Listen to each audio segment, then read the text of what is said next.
Hey y'all, it's your girl Sarah. I had hoped I would have made this video by now, but over the Christmas holiday, I got really, really sick. I thought it was the Rona again. It was not. I continued to test negative. No apparent bacterial thing. Just a really crappy cold flu virus. I don't know what it was. It took me 2 weeks to go through it, so that was not fun. And I don't know. I think part of it's just that we haven't had the sick seasons. I was like, oh boy, I look pale, but that's just the color my skin is. But also the immunosuppression, not great. So today I'm finally back. I did a ton of work on this video for you all, which is around my mistakes in naturopathic healthcare part 2. There's more parts coming, but today we're going to talk about supplements. So I've got all my little notes, so I'm going to be nerding out with y'all. As a reminder, I'm a regular lady. I'm not a doctor. I am not a registered dietitian. And that's not necessarily a bad thing, because I'm going to talk about some of the things I wish that I would have noticed when I started on this supplement journey. But also to say, like, don't take medical advice from me, go talk to a medical professional. And the other thing I want to talk about just briefly is like research. And so you'll hear people, especially on the socials, say, oh, I went and researched something. And like researching really is, people actually doing the work, creating studies and actual research. But if we're just talking about gathering information, I did do a lot of information gathering. And believe it or not, before my 16 years in corporate America, I know, 16 years in corporate America, last fall, I moisturize. So I'm older than you think. I was a journalist. So that is my initial academic background, and spent a lot of time understanding sources, how to find reliable sources. And what I'm going to talk about is what I did and didn't find with some of these supplements to get you thinking about the type of information that you want to look for. And it's not because somebody on the internet said so. So supplements, why are we even considering supplements? Supplements were first came about for severe deficiencies and diseases. So scurvy is a great example. People who were on long sea voyages, becoming deficient because of the food that was or wasn't available to them. There are also things, women of menstruating age can become anemic, so not having enough iron. So there are actual reasons and deficiencies. I live in the Pacific Northwest. It is very gray. It's 4:30 in the afternoon. You would not know that by looking outside. So vitamin D is a consideration. All to say, for a whole host of reasons, there are medical reasons to supplement. And that's really where this industry is most useful. And that's when you talk with your doctor and you get a blood test and it comes back and says, Sarah, you're severely deficient in, let's say, vitamin D. And then we're going to supplement with vitamin D. So the idea is this supplement is correcting a major deficiency that you have. Well, what is a deficiency? A lot of people disagree. So one thing I learned with my registered dietitian is that she expanded, I think it's 22 vitamins and minerals that are kind of the essential ones, to all of these other elements, minerals, supplements that aren't included. And then beyond that, there aren't necessarily agreements in naturopathic and allopathic medicine, allopathic, the normal type of doctor you would see, about the ideal amounts for different things. So one thing that I've noticed, and I encourage you to be careful if you go into the naturopathic registered dietitian space, is where are they getting the data for the recommended allowances? A lot of people say, oh, you can't trust insert government agency here. Yes, but those recommended daily amounts, you also see that on the back of a vitamin bottle, for example. What percentage of your recommended daily allowance is this? That is based on data, that's based on actual data. And yes, your body may vary, but one of the things, and we'll talk about this in the video when I talk about all the testing that I got suckered into, that's not very nice to myself. All the testing that I ended up doing that I thought would be helpful was unhelpful, makes these ranges a lot smaller, so it's easier to look like you're deficient. So deficiencies, big gaps between where you should be and where you are, and that's probably causing serious problems.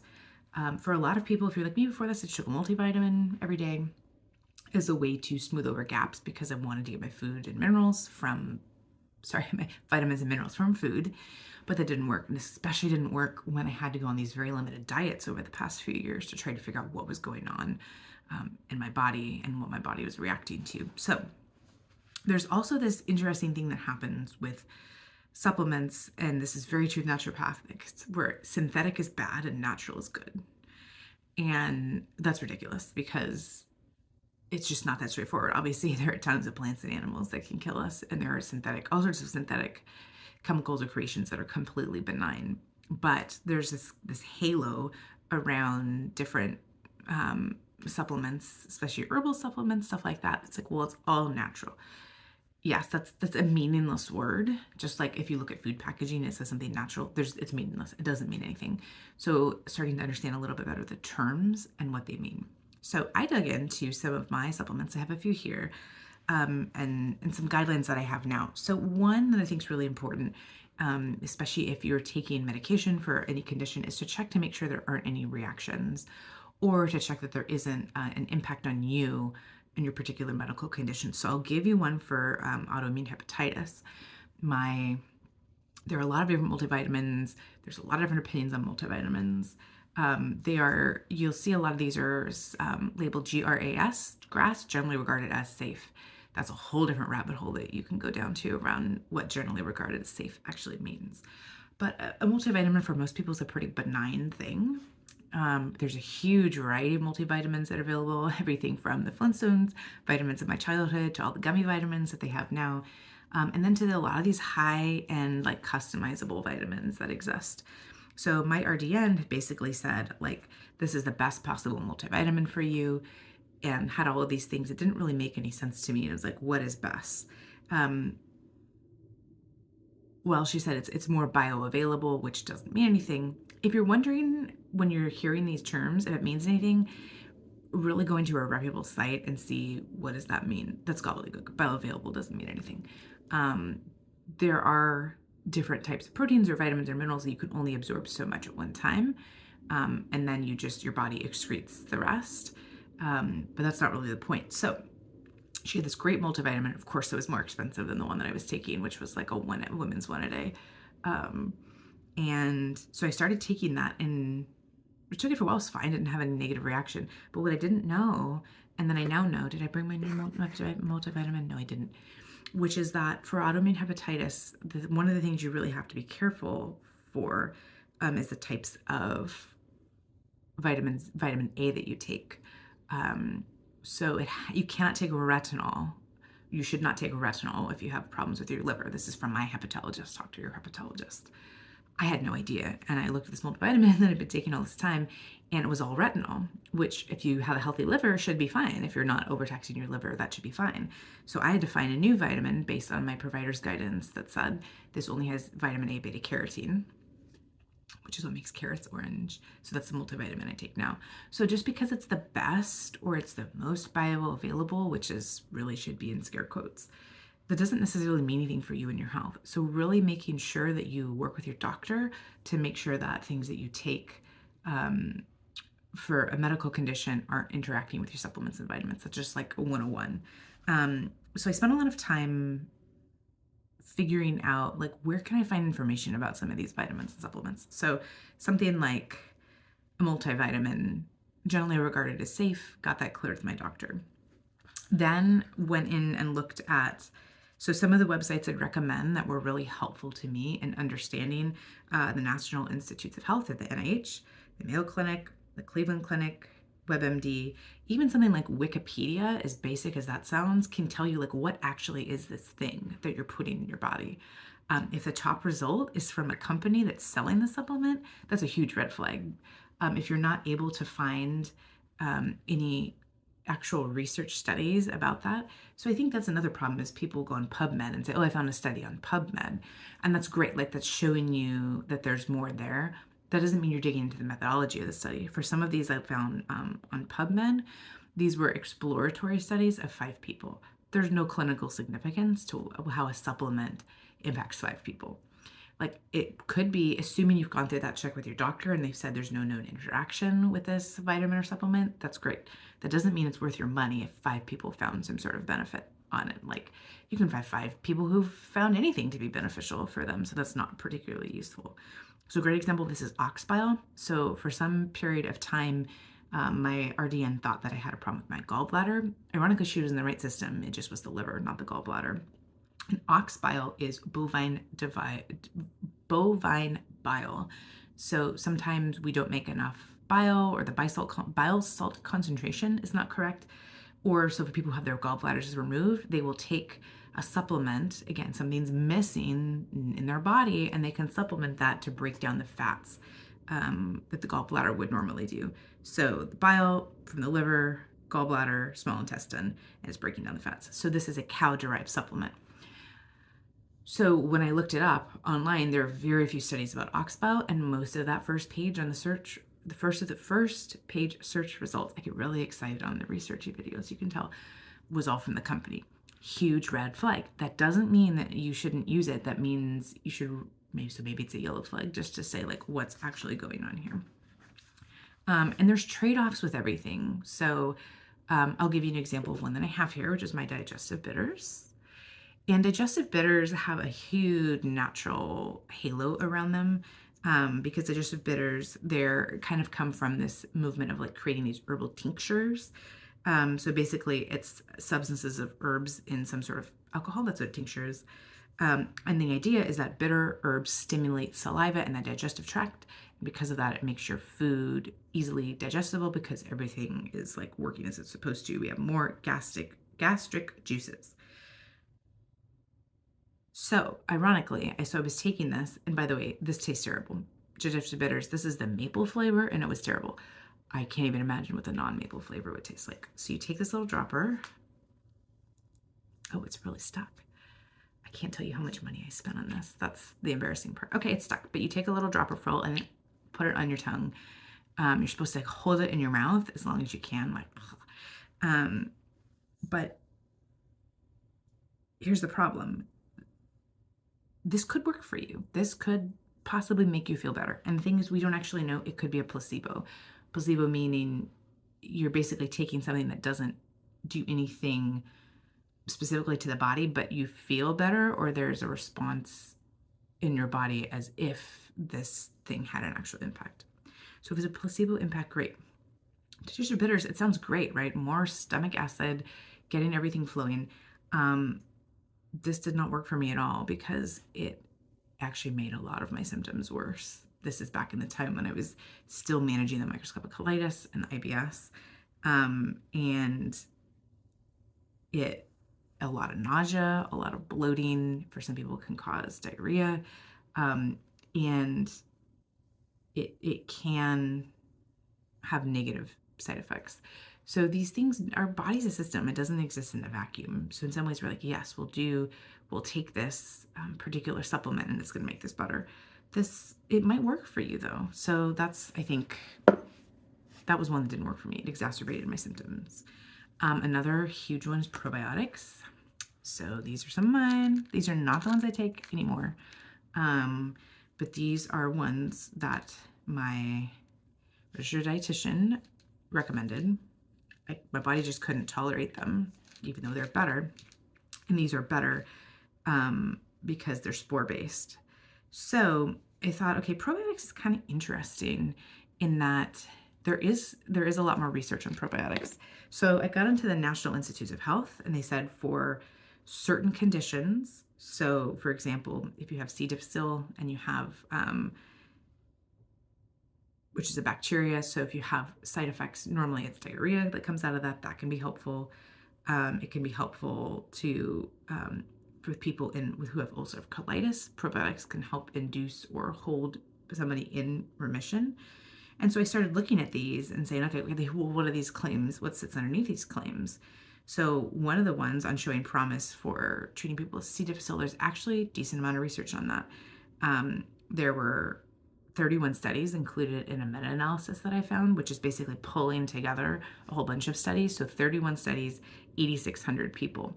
That's a fair-sized population. So that does show some promise that for some people for this particular condition, it was helpful. For ulcerative colitis, it was a smaller study. It was 2,000 people. Ulcerative colitis, much rarer. It's actually a cousin to what I have, microscopic colitis. And it did show that some people were able to maintain or induce remission. So there is some promising information. It's not enough to say everybody should take this. It's saying there are certain conditions where this could be helpful. But there are a lot of things they don't know. They don't know which are the best bacteria to put in probiotics. They don't really know how much you're supposed to take, how long you're supposed to take them. So even something that seems super trendy, probiotics, and we've got prebiotics, the research is not clear enough to say, here's a blanket recommendation. And it's easy, I think, when I realized I was desperate for help at the time, and I tried probiotics and they hadn't worked. And so it's like, well, this is a different delivery mechanism. Do you want to know who is talking about the effectiveness of this delivery mechanism? Microbiome Labs. Who sells this? Do I trust them? No. Neither should you. Okay, a couple more to talk about. So mega IgGs. This has some great, this was like health buzzword bingo. So this is supposed to maintain gut barrier function and support healthy detoxification. Good news, you have a liver and kidneys. And if they're working, you're detoxing. This toxin thing is off the charts. So this is mega IgG. Oh, look, it's our friend Microbiome Labs again. So I did a little deep dive. Would the NIH have anything to say? Would the Mayo Clinic have anything to say? Would the Cleveland Clinic? I even checked out the NHS to go across the pond. And the answer is nothing. All of the claims come from this website. It supports your digestion. It neutralizes environmental toxins. It reduces intestinal inflammation. It's been clinically studied, but the sellers of the product won't link me to anything. So as I look back on this now, I feel a little bit silly talking about this to you all and thinking this is, this itself is like a $30, $40, $50 bottle. I have boxes of these. But that's what happens when we're desperate, is we're willing to latch onto anything. And it's really, really hard to hear, I don't know what's wrong and I don't know what we can do. Ironically, I don't think any of this was helping my liver. Okay, now we're going to the last two that I have, and this is related to GI detox. Again, detox. So this is from a great company called Biobotanical Research Incorporated. It has research in the name. That's legit. So this is biocidin. More tinctures. Very popular in naturopathic land. It's a proprietary herbal blend, including milk thistle. I think I've talked about milk thistle before. Some of you messaged me about milk thistle. Milk thistle is a common naturopathic treatment for the liver. You need to speak to your hepatologist to see what's right for you. I choose not to take milk thistle because it has a lot of gastrointestinal side effects, bloating, nausea, gas, diarrhea, all of these things that I just spent 2 years trying to get under control can really upset you. So these are all different. This is oregano oil, raspberry, I don't know. That's that. And then related to that, I have the binder. And this is supposed to suck up all the toxins that my body's going to start emitting. So this is freaking, you want to go buzzword bingo with the last one. This is a gentle full spectrum binder. This is to help with things like mold, heavy metals, and parasites, which we don't really have parasites. If you live in the United States, it's very rare to have parasites. Get on Naturopathic Instagram. Everybody has parasites. Every time there's a full moon, you should be detoxing. Mold is a real thing. You can have a mold allergy. By and large, you are breathing in mold. I am not breathing in mold. And so this idea is this stuff really is supposed to help with things like SIBO and mold, which my naturopath was convinced I had mold. We'll talk about mold testing in the testing video, which is upcoming. And the $600 I wasted on mold testing, and I learned this much information. And also, I'm doing fine now. So if there was mold in my house, it's still in my house. So this is if you get online and research this, there's nothing to this. And I bought it anyway, because for funsies. It's going to help you cleanse. It's going to work with free ions. It's got a lot of antioxidants and electrolytes. Do you see all these great healthy words that we have here? It's going to capture those free radicals. It's got activated charcoal, because everything needs activated charcoal. It's complete crap, complete and total crap. You do not need to bind anything. Your body knows how to excrete things that aren't healthy. And if you're not sure, get a regular blood test. You can get a CBC CMP to understand any of these things. Or you can go to your practitioner and ask them, how would I know if I had blah toxicity? You're probably, unless you're licking lead paint, unless you're breaking thermometers and mercury is pouring over you, this is very unlikely the cause of your problems. But it's all these avenues. That's what she would say. There's these avenues we're going to look down. At some point you say, I'm done with avenues. So how can supplements injure? There's a really great thing in the NIH. I'll put a link to that here. One of my sources, direct toxicity. So having too much of certain things in the body can be toxic. Adulteration and contamination. There's already problems with pharmaceuticals, making sure you're getting what you say you're getting. Go to an unregulated space like supplements, good luck. Inappropriate use. So people who don't need to be using that thing, or they're using it for a reason that's not what it's even supposed to be for. So again, probiotics, great example, generally regarded as safe. But if you don't have one of the conditions that is known to be helped by probiotics, you're kind of using it, may not be an appropriate use. Herb-drug interactions, St. John's wort is the one that everyone wants to get on top of, but different things can change the absorption of medication in your body or can have other reactions. Grapefruit's the other one I like to point out. That's not even an herb. And then your individual susceptibility and genetic predisposition. We don't know nearly enough about our genes to understand what's happening for this. So, like, yeah, I could work with my microbes and try to cure it this way, or I could do something that's medically accepted. And I want to end with this, which is something that I continue to remember from the incredible Dr. Danielle Belardo and her podcast, Wellness, Fact versus Fiction. I'll link that below. It's fantastic. She's a cardiologist, and she brings on guests from all different medical specialties, which is that there are these conditions that are real. So we'll talk about SIBO. That's one that I went through. SIBO isn't always well understood or believed by people in the medical establishment. And one of the reasons is it's hard to test for, but SIBO is a real thing. There can be too many bacteria or the wrong balance of bacteria in the small intestine. That is absolutely a thing. And it would be really easy to fall into the trap that, number one, I have it. It's hard to diagnose. Go back and watch my SIBO video. What a nightmare. Number two, the kind of gold standard treatments or diagnostics are expensive, so it's an upper endoscopy. Three, the treatment's expensive. So Xifaxan is hundreds of dollars for this antibiotic course. And so people may, for a whole bunch of reasons, not feel comfortable. Those symptoms are real. SIBO is real.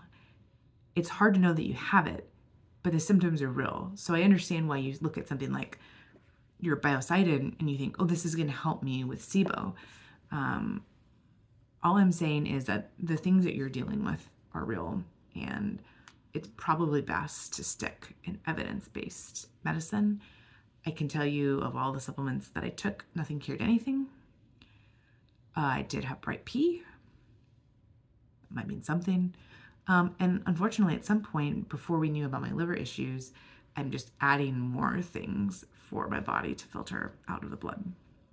So coming back to it, work with your practitioner, work with a physician, and they may recommend you to a registered dietitian. Get online and look at reputable sites, the National Institute of Health, something like the Mayo Clinic or the Cleveland Clinic. Get on PubMed and actually look at studies that are published, peer-reviewed. Ideally, they're not 5 people. That's not going to tell you much. Or the NHS, pick your national body that's going to give you information. The feedback is always, it's not enough. And it's like, yeah, that's as far as the science has gone. We like to think we know so many different things, but it's not based in real science. And then last of all, really just don't assume that things are benign.